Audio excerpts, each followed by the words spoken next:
The letter arrived on a Wednesday morning, folded twice and slipped through the narrow slot of Eleanor Whitmore's modest blue door. It lay there for hours before she noticed it, resting against the faded rug like a message that didn't belong to her. Eleanor had grown used to the silence in her home, used to mornings that stretched endlessly and nights that pressed heavy against her chest. At 38, she had already lived 2 lifetimes, one filled with hope and another shadowed by loss. The doctors had spoken gently, but the verdict had been sharp as broken glass. She would never carry a child. After that, her marriage dissolved slowly, like mist disappearing under a harsh sun. Her husband had wanted a family. She had wanted one too. Love was not always enough. The letter bore no return address, only her name written in uneven ink. Inside was a single sheet. My name is Thomas Hale. I am a widower with 6 children. I was given your name by the church as someone kind and capable. I cannot offer much, only room, food, and gratitude. My children need help. I am trying not to fail them. There was no plea beyond that, no elaborate explanation, just quiet desperation. Eleanor read it twice. 6 children. The number felt overwhelming, almost absurd. She imagined chaos, muddy boots, sticky hands, arguments over trivial things. Her tidy, quiet house would never be the same. She folded the letter carefully and placed it on her small kitchen table. All day it called to her. By evening, she found herself walking toward the church to ask about Thomas Hale. The pastor nodded solemnly. Good man, he said. Lost his wife last winter. Fever. Left him with 6 little ones and more grief than any one heart should carry. How old? Eleanor asked. The eldest is 14. The youngest barely 3. Eleanor swallowed. She had once painted a nursery pale yellow. She had once folded tiny clothes with trembling excitement. Those memories pressed against her ribs as she walked home under the amber glow of streetlights. She tried to tell herself she was only curious, but deep inside, something fragile had stirred, a longing she had spent years trying to bury. 2 days later, she boarded a bus to the small rural town where Thomas lived. The journey felt like stepping into another life. As the city thinned into open fields and winding dirt roads, Eleanor questioned her sanity. What was she doing? She had no experience raising children, let alone 6. And yet, she could not ignore the feeling that perhaps, just perhaps, this was the answer to prayers she had stopped daring to pray. The Hale house stood at the edge of a weathered farm, its white paint peeling under the sun. Smoke curled from the chimney. Chickens scattered as she approached the wooden gate. Before she could knock, the door opened. Thomas Hale was taller than she expected, broad-shouldered but worn by exhaustion. His eyes, gray and steady, studied her carefully. Miss Whitmore. Yes, she said softly. He nodded and stepped aside. Thank you for coming. Inside, the house hummed with a restless energy. A little girl sat on the floor clutching a rag doll. 2 boys argued in hushed whispers over a broken toy truck. Somewhere in the back, a baby cried. The air smelled of bread and wood smoke. This is all of them, Thomas said, gesturing helplessly. 6 pairs of eyes turned toward Eleanor. In that moment, something shifted inside her. She had walked into chaos, but it did not frighten her. It felt like life. The first night was overwhelming. Eleanor lay awake in the small guest room Thomas had prepared, listening to the house breathe around her. A cough echoed from the hallway. A door creaked. Soft footsteps padded across wooden floors. She realized children never truly slept deeply. They drifted like watchful birds. Morning came early. Before dawn had fully broken, the youngest child, Lucy, stood beside Eleanor's bed with solemn blue eyes. Are you staying? She asked. Eleanor pushed herself up, startled but gentle. I don't know yet, she admitted honestly. Lucy nodded as if that answer made sense and reached for Eleanor's hand. Mama used to sing in the mornings, she said quietly. The words struck Eleanor like a fragile gift. Downstairs, Thomas was already working, sleeves rolled up as he prepared breakfast. The older children helped automatically, though without joy. There was efficiency in the house, but no warmth. Grief lingered like a permanent guest. Eleanor stepped in instinctively. She helped braid Clara's tangled hair. She wiped jam from Peter's chin. She rocked the baby Samuel until his cries softened into sleepy hiccups. At first, the children watched her cautiously, unsure whether she was temporary like the other helpers who had come and gone. By the 3rd day, routines began to shift. Eleanor introduced small changes, not drastic ones, just gentle touches. She suggested shared dinners at the table instead of scattered plates. She mended clothes with care instead of quick stitches. She told stories before bed, her voice weaving soft adventures that coaxed laughter from tight chests. Thomas observed quietly. He had not invited her to replace their mother. That would have been impossible. But he saw something happening that he had been unable to achieve alone. The children were beginning to smile again. One evening, Rain pounded against the windows, and the power flickered out.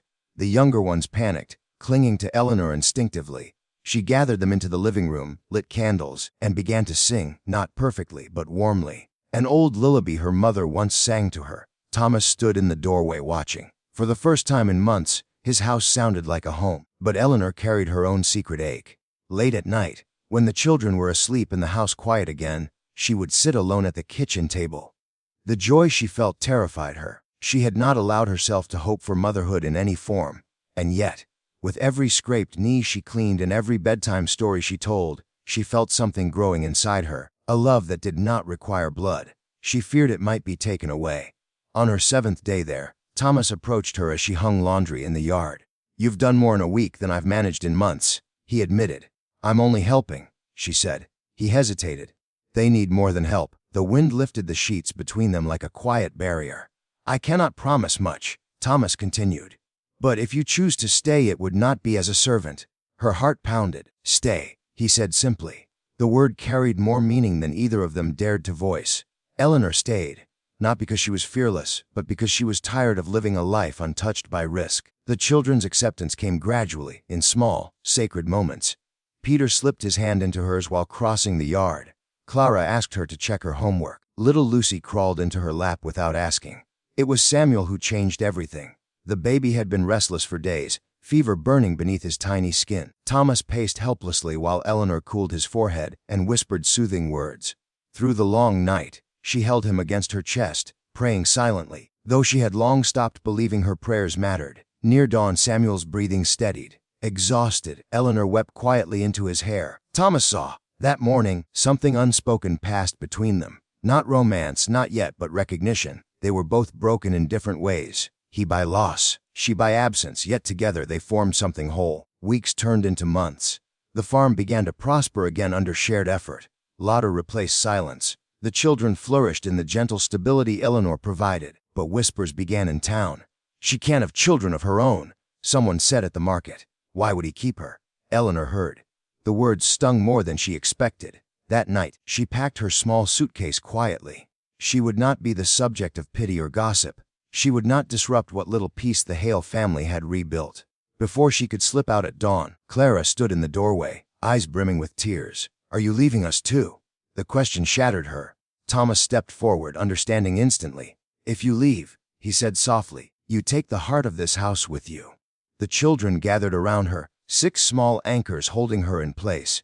For the first time in her life, Eleanor realized something powerful. Motherhood was not measured by biology. It was measured by presence. She set the suitcase down. And outside, as sunlight broke across the fields, the barren woman who once believed she had nothing to give discovered she had become the very answer to 6 children's prayers. Spring arrived gently that year, washing the farm in green renewal. Eleanor no longer felt like a visitor.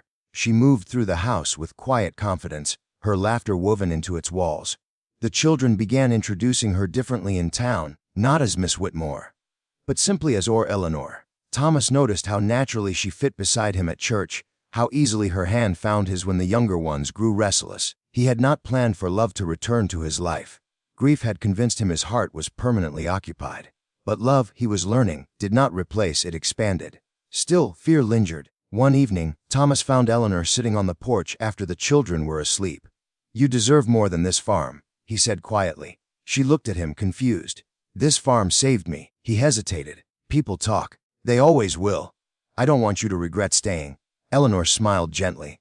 "I already regretted leaving life untouched." The truth hung between them. It was Lucy's school recital that changed everything publicly. The little girl froze on stage, eyes wide and searching. In the crowd, Eleanor stood and began humming the lullaby she had sung during the storm months ago. Lucy's fear melted. She sang. The audience applauded, but Lucy ran straight into Eleanor's arms. "My mama," she whispered without thinking. The room fell silent. Thomas watched as Eleanor stiffened, tears spilling freely. She knelt and held Lucy close, not correcting her, not replacing anyone, just holding her. From that day, the town's whispers shifted. They saw what had grown in that farmhouse, not scandal, not charity, but family. A year after Eleanor first stepped through the Hale door, Thomas gathered the children in the living room. He stood beside Eleanor, his voice steady. "I have asked Eleanor to stay with us," he said, looking at each of them. "Not as help, not as guest, but as my wife if she will have me." 6 faces lit with hope. Eleanor's heart thundered. She had once believed she would forever stand outside the life she longed for. And now here she stood, surrounded. "Yes," she whispered. There was no grand wedding, just vows beneath an open sky, 6 children holding wildflowers and a promise spoken softly but fiercely. Eleanor never bore a child. She didn't need to, because motherhood had already found her in scraped knees, in lullabies during storms, in 6 small voices calling her home. And the widower who once feared he would fail his children learned something extraordinary. Sometimes the greatest miracles are not born. They arrive quietly, answering a call for help, and change everything.